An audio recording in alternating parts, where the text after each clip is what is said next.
Série Salmos, por Pastor Rui Amaral. Salmos de número 2. A rebelião das nações e a vitória do Messias. Verso 1. Porque se amotinam as nações e os povos imaginam coisas vãs. Nações aqui se refere principalmente aos estados ao redor de Israel que sempre o atacavam. Davi subjugou muitos desses grupos étnicos. No entanto, estavam sempre tentando se livrar do controle israelita.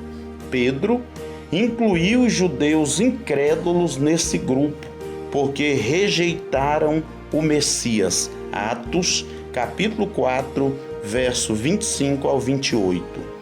No verso 2, os reis da terra se levantam e os príncipes juntos se macomunam contra o Senhor e contra o seu ungido, dizendo: rompamos as suas ataduras e sacudamos de nós as suas cordas. O rei é o ungido do Senhor, em hebraico, Machia, que quer dizer o ungido.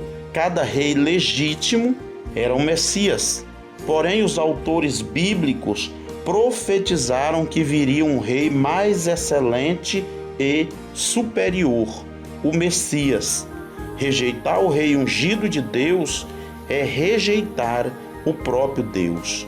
No verso 4 diz: aquele que habita nos céus se rirá, o Senhor zombará deles. A descrição de Deus rindo e zombando é um nítido antropomorfismo, uma comparação de comportamento humano, para enfatizar o quanto seu plano é ridículo. Da mesma maneira, Deus assentado no trono no céu, em hebraico a palavra assentado é Yoshev, descreve o seu reinado soberano. No verso 7, recitarei o decreto: o Senhor me disse, tu és meu filho, eu hoje te gerei. O concerto de Davi declarava que o rei seria filho de Deus. Quando o rei ascendeu ao trono, declarou que Deus o chamara de seu filho.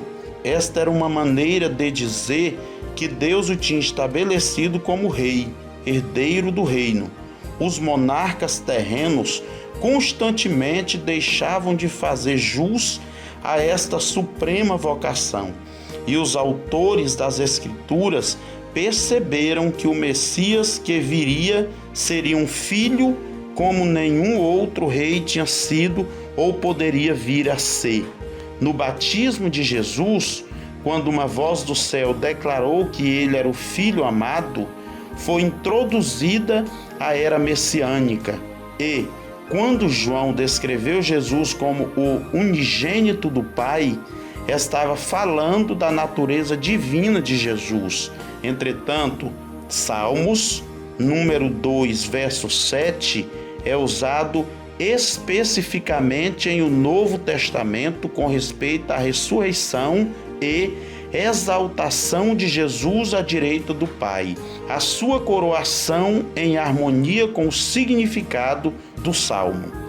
No verso 9, tu os esmigalharás com uma vara de ferro, tu os despedaçarás como a um vaso de oleiro.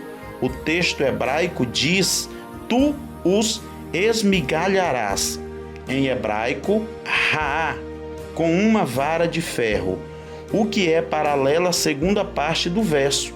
A tradução grega do Antigo Testamento afirma: tu os conduzirás, governarás, com uma vara de ferro, interpretando as letras hebraicas como um verbo diferente. No entanto, reconhecendo que o contexto dizia respeito ao reinado do rei. A ênfase nesta vara de ferro é conservada. Todavia, o verbo conduzir reflete todo o escopo de seu governo e não apenas a destruição dos inimigos. No Antigo Oriente Médio, devido à sua economia agrícola, Os governantes eram frequentemente descritos como pastores.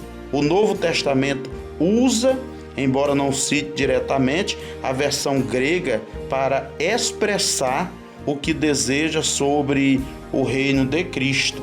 O que João declara no livro do Apocalipse, capítulo 2, verso 27, também capítulo 12, verso 5, é verdade, porque Deus o inspirou, embora a sua citação fosse extraída de uma versão diferente do Salmo.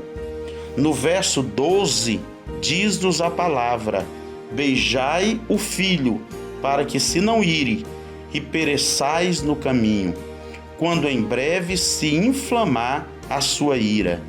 E aqui aparece o segundo bem-aventurado dos Salmos. Bem-aventurados todos aqueles que nele confiam. Beijar o filho. A tradução interpreta a palavra bar como a palavra aramaica para filho. Isto é apropriado porque Davi está se dirigindo à nação que fala essa língua. Beijar era mais do que beijar o rosto. A palavra significa prostrar-se ou inclinar-se de maneira submissa diante de um conquistador. Tudo isso está interligado com adoração em pureza. Deus abençoe.